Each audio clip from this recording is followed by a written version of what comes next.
2028 election, there's a two possible eh. It's either mag-resign si Sara Duterte or mag-proceed siya doon sa impeachment. Alam mo, kahinat na niya pag nasabihang guilty yan, nabasa sa Senate, alam mo, hindi na makakatakbo even sa barangay level. Oo. Ligwak Wala yan. namang kapanapanalo yun eh. Sila lang ang nagsasabi na malakas sila. Pero yung mga surveys, binayaran lang yan. Wala siyang kapanapanalo. Noong 2022, bakit hindi siya tumakbo presidente kung talagang sa tingin nila malakas siya? Alanganin siya. Kasi hindi, wala naman siyang boto eh. Wala siyang boto. Ito nangyari dyan noong 2022. Noong 2021 pa lang, before the filing of candidacy, nagpa-survey ang Malacanang. At ang ginamit nila yung mga congressman. No? Inutusan yung mga congressman na mag-survey sa kanilang mga distrito ng gumawa ng internal survey. Lumabas doon sa survey na yan na ang number 1 ay si BBM. Ang number 2, si Leni. Number 3, si Isko. Pang-4 lang si Sara. Kaya nga kahit anong pilit ang gawin sa kanya, nagkandalawit-lawit na ang dila ni Vivian Belez ng mga Sara Rando. Wala pa rin, ayaw talaga ni Sara tumakbo. In fact, nag-file na lang siya ng mayor. And then, sige pa rin itong mga Sara-ran. Hindi na nga pinansin ni Sara. Nagsabi na siya na hindi siya tatakbo. Ayun, kasama dyan si Madriaga na nananawagan. Kaya lang, kinausap siya ng isang family friend, ng isang na lawyer din, na ang sinabi sa kanya, sikat ka lang ngayon kasi pinapansin ka ng mga tao ngayon kasi anak ka ng presidente. Pag hindi na presidente yung tatay mo, hindi ka na makakabalik sa national scene. Sa national position. Hindi ka makakapasok dyan. Kaya ang gawin mo, tumakbo ka na lang vice president ni BBM. Dahil unang-una, pag yan, madadala ka.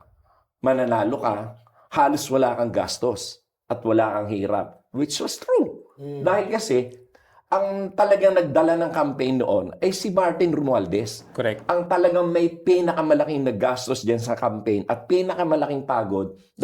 Si Martin kasi siya ang presidente ng lakas eh. At lahat talagang yung makinarya ng lakas ay ginamit namin noon. Alam ko yan. Alam mo bakit? Kandidato ko noon eh. Kasama ko yung mga yan eh. Nakita ko rin yung papasig ha? No, yung balik tayo doon sa survey. Nung malaman ni Sara yung naging resulta ng survey, talagang nagmatigas na siya na hindi siya tatakbo.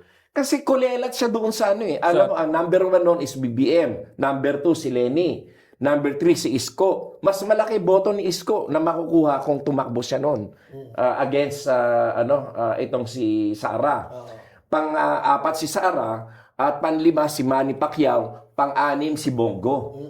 Yun yung nangyari noon. Kaya hindi talaga ayaw niya talagang tumakbo dahil mapapahiya sila. So anong nangyari noon? Last minute nag-change siya from mayor to vice president. Oh. Wala ka pa napanalo yan. Yung mga survey na yan, yung mataas na survey, saan naman nila pinagkukuha yung resulta? Ito yung pinagtatapal kasi nila sa atin. Bakit daw si PBBM? Mga kababayan, walang katotohanan yung mga survey ng Pulse Asia na yan at saka ng SWS na yan. Yung publicus na yan. Mga propagandist lang yung mga yan. Mga bayaran yung ito papapasek, cool down tayo. Sabi kasi nila, 32 million daw si Sara. 31.5 si PBBM. So 500,000 ang lamang. Kasi merong mga nag-Isko Sara. Merong mga nag-Ping Lacson Sara. Merong mga nag-Manny Pacquiao Sara. Yung kay BBM kasi talagang solid lang. BBM lang talaga yon. Kasi yung silent majority nakuha rin natin. Oo. Siyempre, mayroong mga nag-Manny Pacquiao, may mga nag-Ping Lacson, mayroong mga ganon, pero hindi nila gusto yung vice president. So, si Sara pa rin ang napili nila. Pero talaga yung 31 million dyan galing kay Presidente Bongbong Marcos na boto yun. Correction, 31.5 million. Oo. Yan makikita mo naman doon pa lang sa mga rallies eh. Makikita mo. Tsaka full pack tayo nun, papasek. Kita nyo naman yung solid ng tao, doon pa lang sa ano eh. Walang boto si Sara. Wala kang berdeng makita pula. Sumasabit sa pula. Oo. Pag tumakbo yan ngayon 2028, walang boto yan. tingnan mo to ha. Be practical and be realistic. Iboboto ba siya ng mga Marcos loyalist, ng mga Ilocano? No. Natural, hindi. Iboboto ba siya ng mga Pinklawan-Dilawan? Natural, hindi. May kandidato sila eh. Andyan si Lenny, si Kiko, andyan si Bam Aquino, Si Risa si Ontiveros. Risa. No? Bakit naman iboboto namin yan? May sarili kaming kandidato. Tama. Oh. Ngayon, iboboto ba siya ng mga komunista, ng mga leftist? Hindi Natural, hindi. Galit nga sa kanya eh. Galit doon sa tatay niya eh. Di ba? Saan siya pupulot ng boto?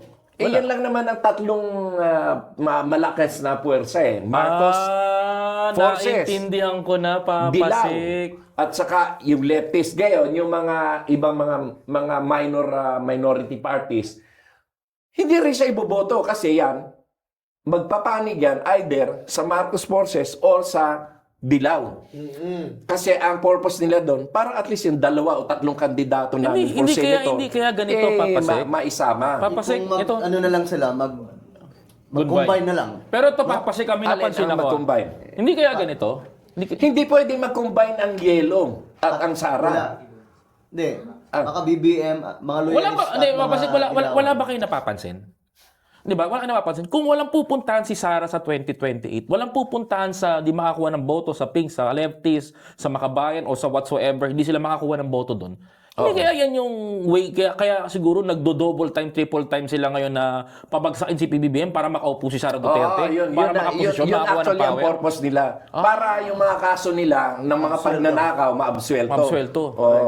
So, ibig sabihin nun, Isa lang ang aking concern pala doon sa 2028 election. Dahil itong Miro pala, ay ang may-ari ay sila Diskaya. oo nga po. Kaya ang nangyari, sobrang anomalya yung naging senatorial election nitong nakaraan. Salimuot. Oo. Dahil kasi, ang may-ari ng Miro ay sila Diskaya. Kontrolado. Hindi ito no? nabubunyag eh. Na ang St. Gerard ang local partner ng Miro. So kaya naman, isipin mo, may isang kandidato dyan na noong 2022 ay umatras dahil hindi siya kilala sa lahat ng ikot natin sa Pilipinas. Pero naging number 6 sa senatorial. Di ba? Si Bato. Sino mga boboto dyan? Ngayon, nagtatago na. Anomalya. Delikado Kaya tayo sa... dapat talaga alisin na yung Miro. Oo, dapat maimbestigahan po. Maimbestigahan. Dahil ang may-ari niya si Diskaya. Dahil pag umabot yan Kung totoo man yung ano natin na pinag-usapan na ang Diskaya, isa sa may-ari ng Miro, delikado ang 2028 election kaya petiks Madali naman yan eh. Dahil ako, ang ano ko niyan, palitan na lang talaga yung Miro.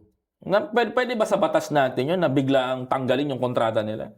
Pwede mag-bidding na lang uli ang COMELEC, COMELEC, kagaya ng pagpalit ng Smartmatic. Oo. Pwede na lang i-bidding yan 1 year before or 2 years Kasi before. nagtadaka ako, very kampante itong si Sara Duterte sa pagiging parang wala siyang pakialam. Pa-impeach nyo ako, pag naupo akong presidente, umanda kayo. Oo, ayan eh. Kasi ang nasa isip nila, makapandaya sila. So, delikado Pero yung ito naman, 2028. pagka nandaya naman itong Miro, papatayin ko yung sistema nila. Sistema. Sistema lang, ha? Sistema lang, Secretary. Pero, Hindi naman tayo mamamatay tao. Correct. Pero, Secretary- Klaruhin lang natin, ha? Ang sinasabi ni Secretary, yung sistema. Oo, sistema lang, Secretary.